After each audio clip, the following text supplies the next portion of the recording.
think 3 remarks before I start. So first of all, I'm kind of jet lagged and kind of sick, so if I say anything stupid, that's my excuse, okay, in case you were wondering.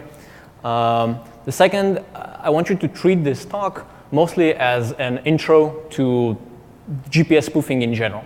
Okay, we're going to talk mostly about ideas, about recent events, and we won't be looking at pieces of code. Okay, this is not, let's say, not the goal, especially since we don't have time. And the third part is I wanted to do a live demo, basically convincing, hopefully, at least most of your smartphones that we're actually sitting in Paris. But turns out it's kind of illegal, or at least gray enough for our lawyers not to take the chance. So I apologize. I will tell you like in 20 minutes from now. Just imagine there was an amazing demonstration that worked perfectly. Okay, and we'll all imagine this together. Great. So, what are we going to talk about today? And I think I'm going to eventually drift over to the presentation, so I hope you won't mind. So, a few points. You don't really need to see me, right? So first, I'll give a really short intro about the concept of the measured world. Perhaps some of you heard about the trillion sensor, let's say, prediction, which is already not really a prediction, it's kind of almost a fact. And I hope I won't say anything too innovative in that part. I hope you all, kind of at least intuitively understand that it's true. Then I'll give a few examples, a few good examples of bad data. Let's say just a few categories of what location, forgery, and GPS in general can do. Then we'll dive into a specific example that you might think, let's say, it's a precursor of future events. And eventually, we'll talk about a few methods of how to mitigate these risks, what should be done today or this week, and what can be done, let's say, in 6 months or a year from now, because these attacks, though actually very powerful, they're still fairly rare as long as you're not, let's say, a government entity. Great. So, a couple of words. Who am I? Why am I here? So this is Aperio Systems. This is most of the team.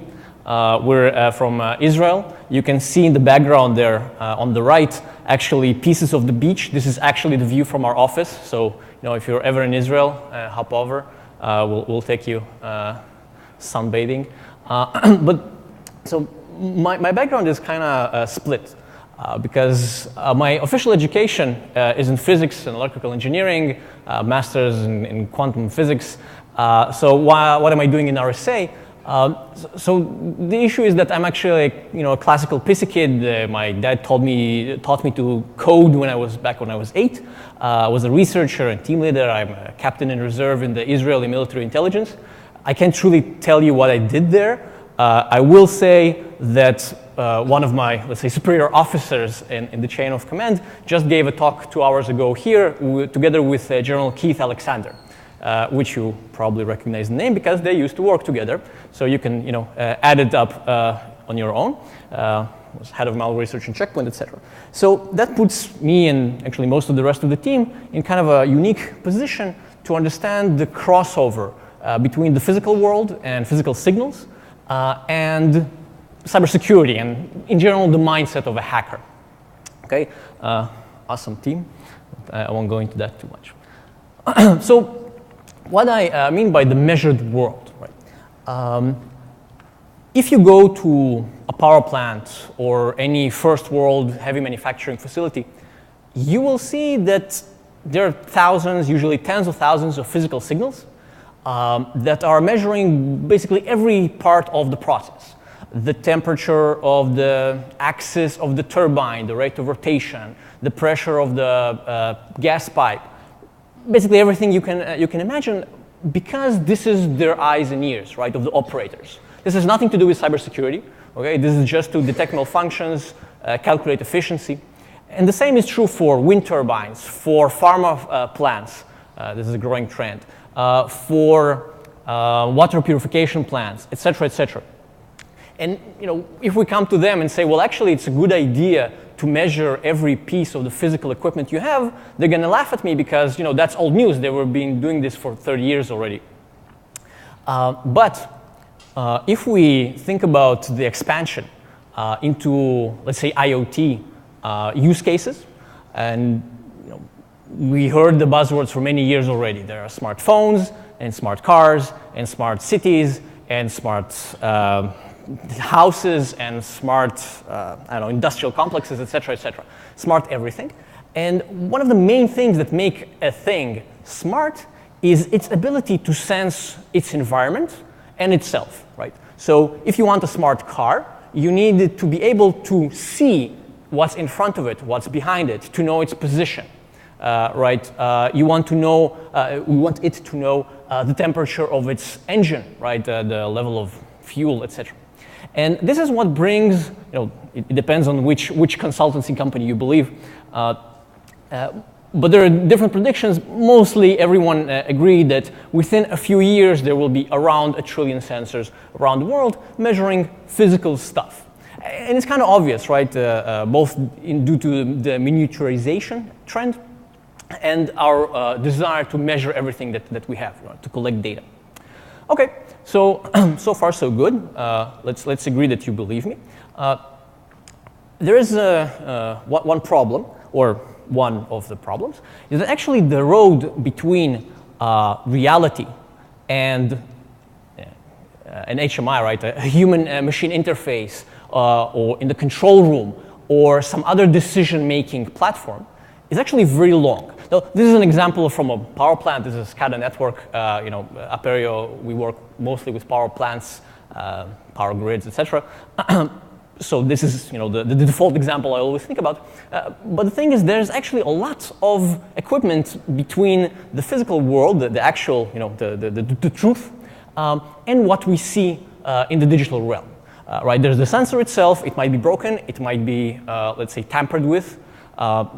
There's an A to D. It might be broken. It might be tampered with, etc., etc. There are switches. There's PLCs. In an IoT environment, the actual, it won't be a PLC. It will be an endpoint smart device of some other kind. But the core concept is the same. It's actually kind of hard to trust the end result that we see and use. It's not entirely certain that it is the same as the actual, reality. So in this talk, right, we're talking about GPS. So it's specifically, we're talking about location forgery, right? Because everything we said so far is true for any physical quantity that we might want to measure. So let's see a few examples, or at least a few use cases. So one of the actually rising popularity in the past couple of years is apps that give you fake GPS positioning. On Android, it's very popular. On an iPhone, it's slightly more complicated. You have to jailbreak it, etc. But and there are many of them. Just like Hole is an Israeli company, so I bring them up. So why would anyone want to force your own smartphone to put a false location? Any ideas? Shout out. What? An alibi. That's actually that's a cool concept. I didn't think about that. What did you say? Anonymity. That's also a good point. Geo what? Yeah, exactly, right. So all of the above, and probably actually many more. But for an ordinary user, right, someone who is not trying to get away with murder, you actually just want to get Pokemons. Right? Now, jokes aside, Pokemon Go was the single, let's say, strongest contributor to the development of these hacks and counter methods in the past couple of years. Okay, at first you had to actually walk around the neighborhood and activate your legs and physical body to get Pokemons. That was obviously intolerable for a hacker, right? So you want to forge the location, let's say, of your smart device, both to catch other Pokemons and to make it look like you're walking, and then you get banned after a while if your location forgery does not look realistic enough. This is today. Like 2 years ago, there were no checks, or 2.5. Then there were a time where you could just like move around. Then you had a joystick that moves your position virtually on a map. But then if you move too fast, then Pokemon Go would detect it that it's actually not physical, right? It doesn't make sense that you're running at 100 miles per hour. And that's very suspicious. So you might get banned. Another example is the rubber banding effect. And I'll get deeper into the details of how you actually detect, let's say, miscontinuities in the forgery technique. But that's a cool thing. When you turn off and on your actual GPS sensor, and you need to override it, right, via your cheating engine, then sometimes the smartphone, let's say, get confused and rubber bands you back and forth from your actual house to the place you're trying to forge, and back and forth and back, and that's called rubber banding because it looks like a slingshot that shot you back. And that's like very, very obvious and very suspicious that you're doing something fishy. Anyway, so the point is that this is a game. You don't actually make money or anything, right? There's no strong incentive from organized crime, for example. And don't worry, nevertheless, these techniques keep evolving, and there's a real cat and mouse between Niantic and these. It's not even a hacker, right? It's a tool maker. By the way, Tinder and Snapchat, right? They have location-based functionality. Right? If you want to have the correct filters in your Snapchat, you have to actually be in Tokyo or Paris or whatever. And if you're in Tinder, there's a feature called Passport that basically makes you look as if you're in a different location than you are, and you can find matches there or do whatever you want. And if you don't want to pay for this because it's a premium feature, you can do the same hacks. And now Tinder are actually finding these hacks because they want you to pay for the premium features, right? So, and this is really, really recent, okay? This is all happening in the past year or two. So that's cool. A different, let's say, use case is when the user or the device is actually not voluntarily trying to subvert its own location. And this is an academic paper from a couple of years ago, basically how you can mess with unmanned aircraft, aka drones. And this is, let's say, more theoretical, but there is an, let's say, unconfirmed story that in 2011, a US drone was forcefully landed using a similar technique in Iran, right? It was doing something in Iranian sky, let's not go into the details. And they wanted to capture it both for technological espionage and probably also for operational intelligence. So, there was an engineer, there was a drone that was, let's say, brought down. No one knows exactly how. There is an Iranian engineer who claims that it was a GPS spoofing/hacking technique. We don't know, but we'll see in a few minutes that these techniques are actually starting not to be science fiction, but reality. A different concept is actually forging the location of non-existing devices.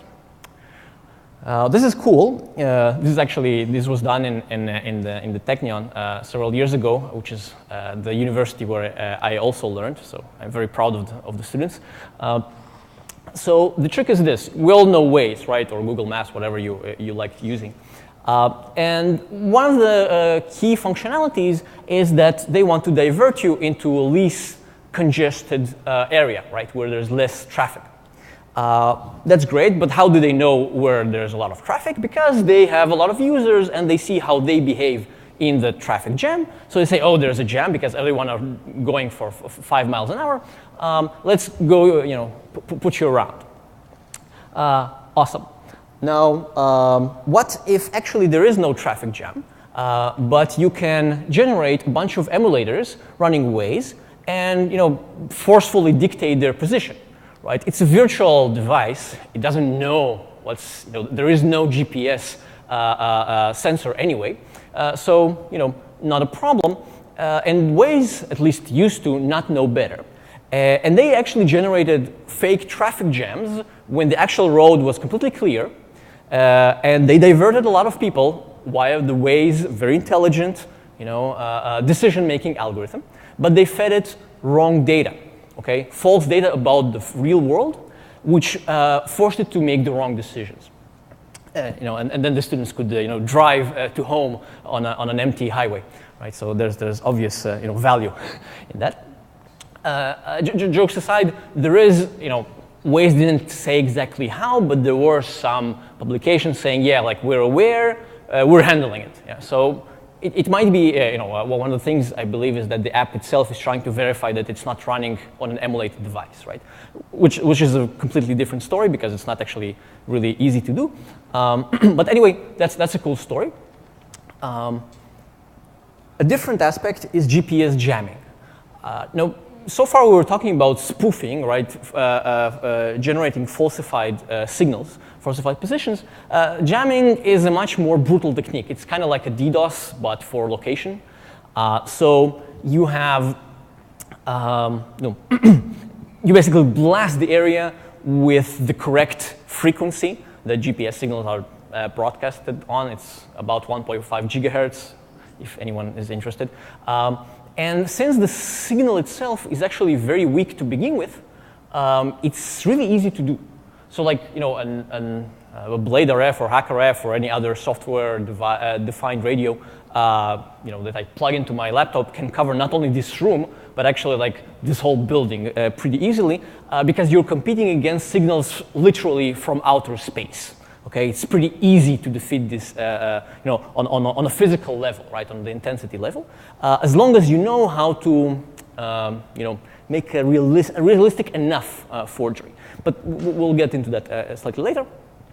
And this is a military technique, right? Because today, from missiles to infantry to tanks, etc., everyone are actually using GPS as one of the tools in the Army toolkit, right? As I'm sure you all know, Navstar, like the original GPS satellite network, it's Army focused, right?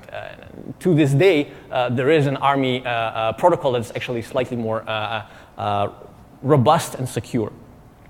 Anyway, so there's cool highlights like that, but it's actually everyone can buy one. It's actually very easy. That's one of the reasons, yeah. So because it's illegal, one of the reasons I didn't want to do it here because it's kind of a public area, so it's kind of fishy. Anyway, but a cool story. Like one of the things that looks interesting for me, at least here, is that a power plug looks like something you would plug into your car lighter, right? Connection. Now I thought it's random event that this is the photo I found. But then a few weeks later, I heard a story that actually black cab drivers in London, there's a really, let's say a hard fight in London about versus Uber and Lyft drivers, right? Because they're literally, taking away the livelihood of the old school cab drivers. And one of the, powers that a real cab driver has over a random Uber driver is that the cab driver actually knows the city. They have to. That there's an exam. They actually learn for this for like a couple of years. It's called the knowledge. Anyway, so you drive around as a cab with a GPS jammer. Not necessarily, I'm not sure if it's legal or not, but let's not get into these details. But then an Uber driver doesn't know where to go because they don't have a GPS signal. Literally, like they're not sure where to drive, but also they're not sure where to pick up customers, etc. Right? So that's, although kind of, let's say, gray area, but there is real value today in GPS jamming as well. So let's talk about, let's say, the hero story of today.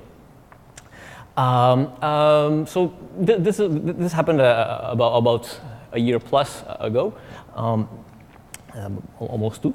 And a tanker vanishes in the Black Sea next to Russian coast.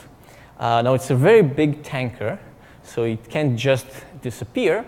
But actually, the tanker itself didn't go anywhere, but its location not only was displaced, but it actually showed that it's in an airport way inland. Now, it's a very big tanker. Yeah? It definitely did not grow legs and go to the airport. Okay? So there was definitely something else going on here. So that's a cool map. It actually happened to several other ships. So that's the area, like the area that seems to be being spoofed by some entity in the vicinity.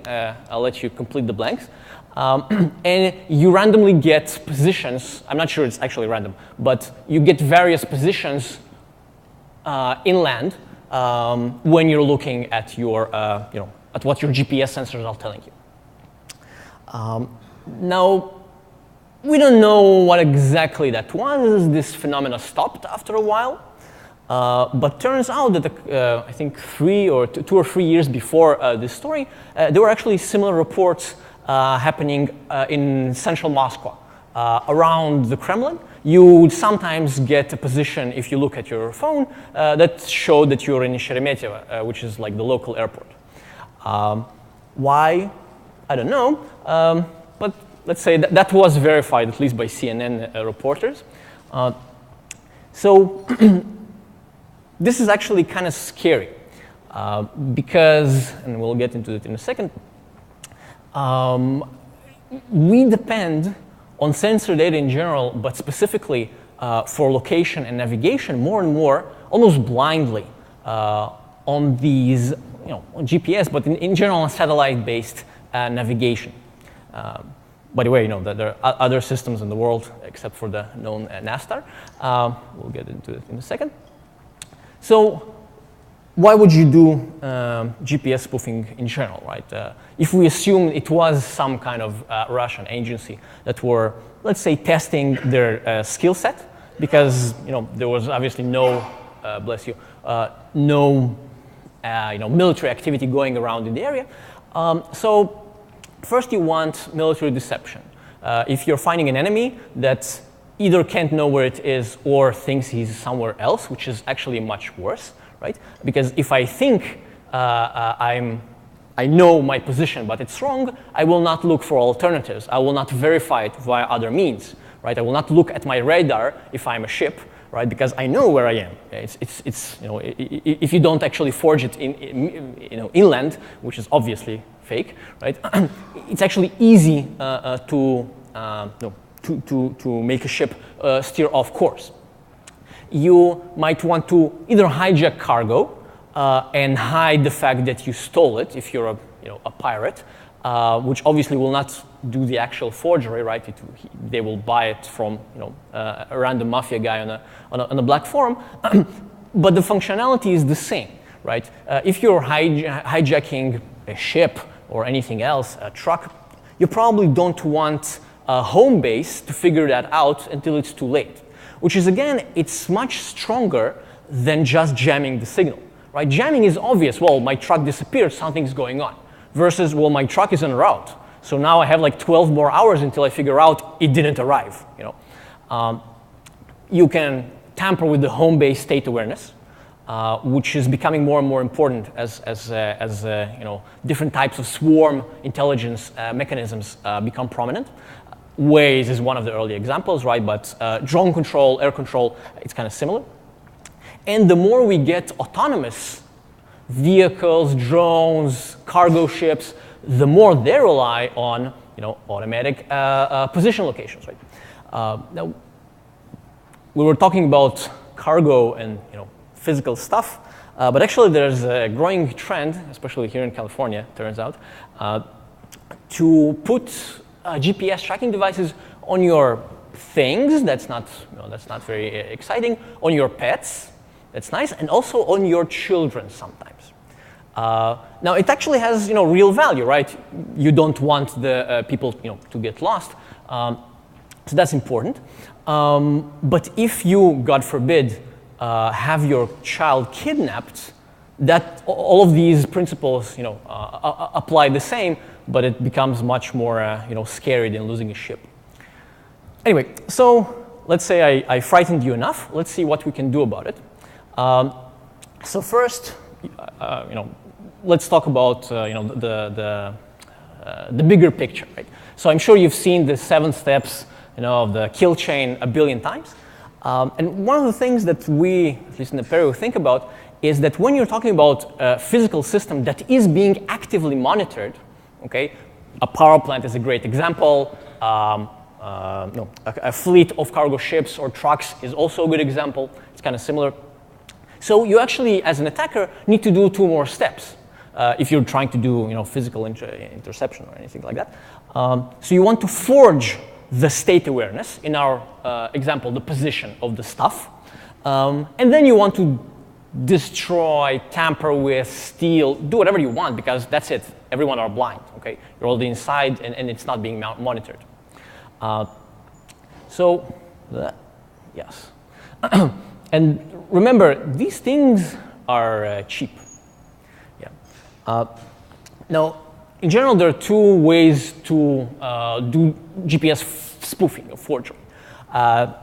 We mentioned both already, but one is physical. Basically, you want to broadcast on an RF level fake signals that look like stronger satellites, so they overtake the real satellites, and you need to do the authentication protocol correctly, which is not exactly trivial, but commercial GPS is very vulnerable for that. It's actually very unsecure. The rotating key is very easy. So you need an antenna that can broadcast in this range of frequencies, which is really easy. This is like from eBay, I think. Or you buy a Blade RF or whatever. Or you attack the actual software, which is the case in apps that forge a position for Pokemon Go, and let's say in the future, or perhaps even in the present, in the control room of a power plant or whatever it is that you're monitoring. So that's what you've seen. And the different that's an actual app. It's very visible.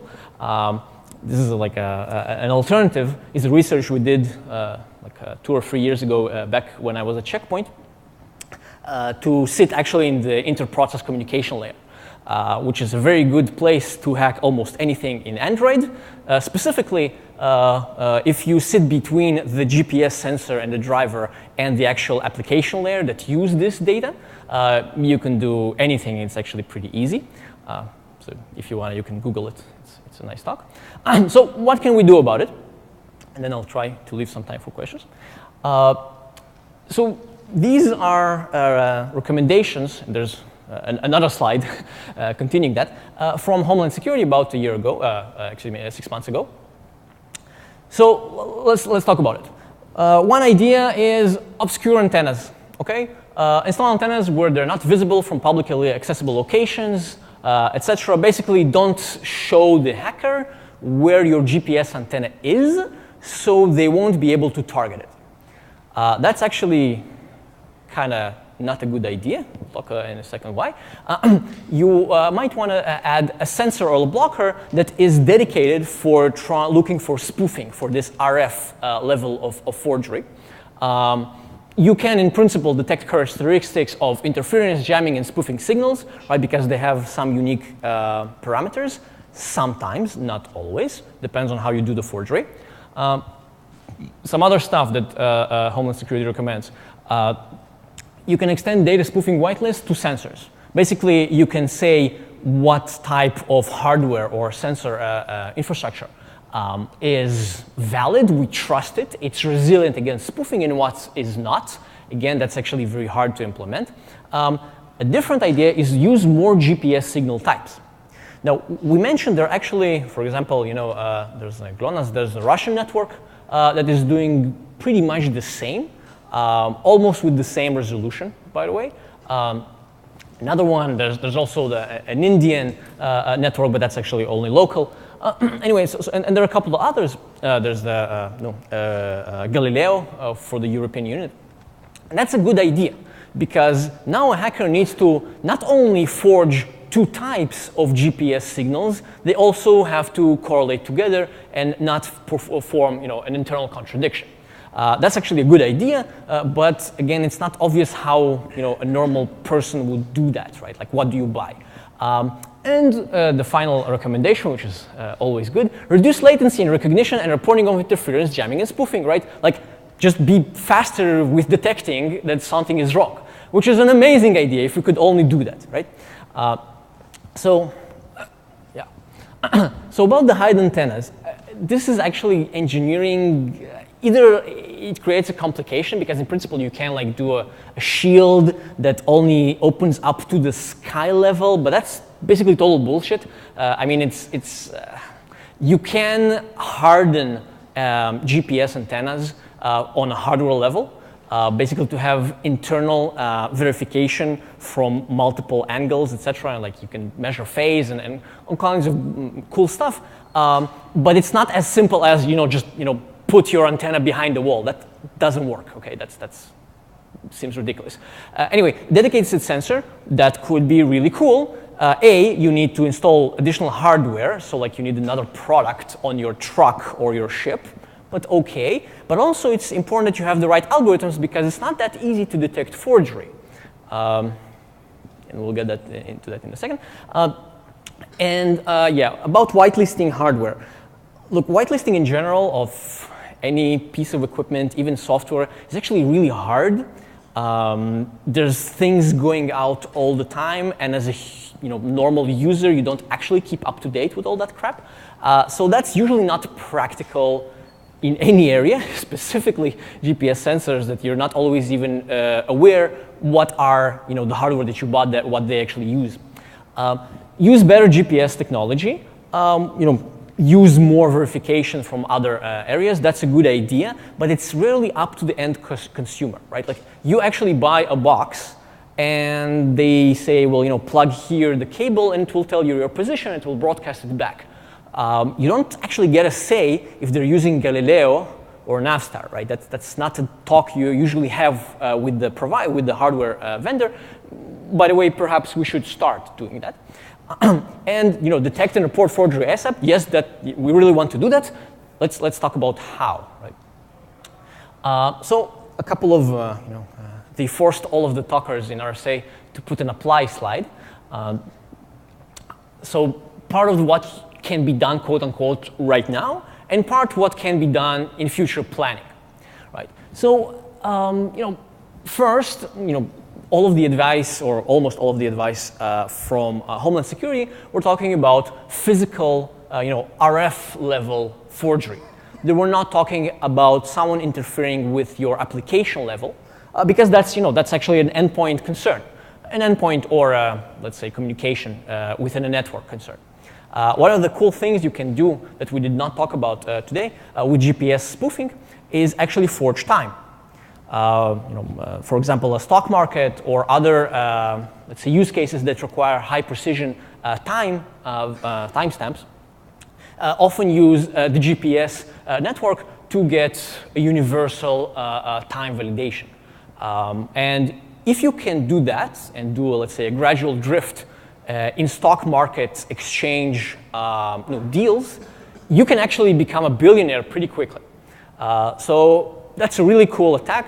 I won't, ask me later in the break because it's not technically, forging position. But that is an endpoint concern as well as an RF concern. So best practices for endpoint device health. Okay, that's kind of obvious. We should already know that. But also sanity tests. Just like Pokemon Go does today,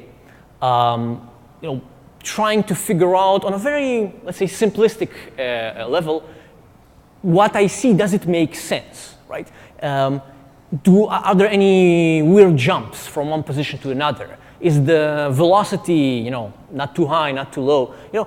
Basic heuristics, and it actually can provide a lot of value. Now, in a slightly longer view, very valuable to compare internal logs to planned routes or past logs or logs from other devices on board of the same ship, truck, pet, whatever you have. If you don't collect location logs, perhaps you should. This is actually something that very valuable for many aspects. One of them is cybersecurity. So if you have anything that moves around, you should record it. Google already figured that out, right? So they're recording all of us. Now, try achieving at least one redundancy layer. This is exactly what Homeland Security said. I agree with them. They're smart people. So if you can do at least any verification, it can be some other GPS or a positioning system that is based on satellites, but it can also be based on internal speed and inertia sensors. Every drone has some inertia sensor to measure its acceleration and velocity. Excuse me, kind of velocity, but go with me here. That can be verified versus the GPS location that is being reported. And as a rule of thumb, if you really want to be sure, you want to get a real anti-forgery algorithm product, which is basically similar to the sanity tests, but doing it for real. Now, this is an easy recommendation for me because that's what we do at Aperio, right? But you don't have to buy Aperio. That's not the point. So we have like 8 minutes, 7 minutes, something like that. 9 minutes, awesome. So if you have any questions, now the time. If not, I will talk about math. So you should be warned. Okay, you probably want to have some questions before it's too late. Yeah.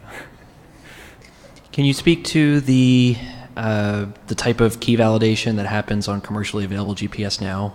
And just briefly, as far as what you mentioned, it was non-trivial, but easy, but still practical. And could you speak a little more about how that works in practice? Yeah. So I'll do a little bit of hand waving here, okay? Because there's actually some physics and Doppler shift effects happening there as well. But the point is there's a rotating cycle for every satellite. That has a cycle of about 1 millisecond. Actually, exactly 1 millisecond, but it sends out 1,023 values. And there's a rotating chain. And this is actually how a sensor on an end device knows what is the distance or the latency between the signal broadcasted and the signal received on the phone. Now, if you want to, as an attacker, right, you need to falsify several different satellites, at least 4, in the basic use case. So you want to make sure that all of these cycles, they have some different latency. That's right. That's the point. That's what we want to happen, right? Because that's how we forge location. But it has to be A, not too different. Right? And B, there's actually another, let's say, authentication protocol, something like that, which again rotates very quickly. That's why it's kind of easy to catch on to an existing cycle, right? So the smartphone has some validation techniques, at least for, I'm talking about commercial GPS, right? Because Army-grade GPS has actually much more strengthened authentication protocol for the signals that they generate. So basically what you want to do is to match them up correctly with the authentication protocol and the data protocol, that it all makes sense. Because what the algorithm does is it scans the matching, right? So like it tries to match what is the most probable setup, like what is the most probable distance to every satellite that makes sense with the data it receives. I'm not sure I'm giving you a full answer, and I apologize. But basically, this is an engineer, it's not even a cryptography question. It's mostly like a brute force question. Like, how many cycles do you need to generate until you hit one that makes sense? So it's fingerprint validation? Yeah. It's completely validation. There is no key exchange, okay? You can't talk to the satellite at all, right? So it's not real cryptography or anything like that. By design. Yeah, fine. Any other questions? Okay, cool. I don't think I'll go into the math in 5 minutes. Oh, you want? Yeah? Okay, so just really briefly, like more or less, how you could, in theory, do some validation for physical signals that is not only based on common sense, but slightly more robust. Okay, this is some data. Like we took like nine sensor feeds from one of our power plants, that one of our customers. Gas power plants, about 1 gigawatt capacity. They have several thousands of sensors measuring basically most of the process. So, for example, one of the things that you can see is, no, the laser doesn't work, but up there you see modes of operation, right? So this is like midday, there in the middle. There's a lot of power consumption, so they're loading up their generation values. Then there's night, then there's less power consumption, right, etc. So it's adaptive to the needs of the network. Okay, and it looks kind of flat, right? And there are values like the power output and the flow in the gas flow into the combustion chamber. That's the flow in line, etc. And some are more random or like more noisy. But actually, if you zoom in, yeah, fine.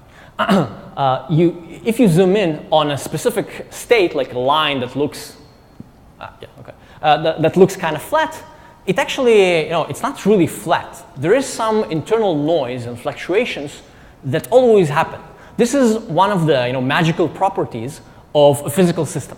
There is always some randomness that is intrinsic to the system. Now, versus a digital environment where you can have very, very discrete values. Great. So this is actually very useful for us because we took one of the sensor feeds. These are different types or different levels of operation, and it looks flat because I do 100 kilograms per second flow, then I do 200 or 300 or 400, etc. Right? So this is up to the operator, and it should be kind of constant. But actually, that's not the case because these vibrations, one of the things you can do is investigate or profile, we call it fingerprinting, the noise patterns that are there on the actual signal on top of it. Now, why is that valuable? Because it's like a naturally occurring watermark. It's like the unique voice of a human. Right, you can have the two people saying the same sentence with the same intonation, but actually you can still differentiate that this is human A and this is human B. So you can do the same for different modes of operation in different pieces of equipment. This is just physics. We didn't do anything. Okay, it's already there. You just have to be smart enough to detect it. Now, how is that helpful for for location? So there are two physical mechanisms that generate similar fingerprints or watermarks, whatever you want, in a location based. First is the sensor. So the actual, both the power, but mostly the location that you receive from the different satellites vibrates a little bit.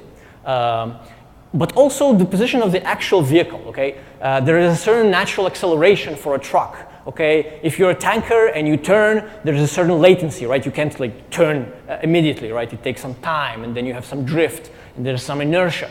And these are all things that have to do mostly with the construction of the tanker and the velocity of the water, etc. It's hard to do this by hand, right? Because you actually need to know the patterns in there, right? You need historical data to make sense of it. And we're not trying to do this manually for 5,000 sensors or 50,000 sensors. We do this via machine learning because there's tons of historical data. But the same concept can be applied basically to any system that has good recording of physical stuff, and also, there is some physical laws behind it, right? Whether it's a pipe, a truck, a drone, or anything else. So I'll stop talking about math. Thank you very much, and have a great, end of RSA.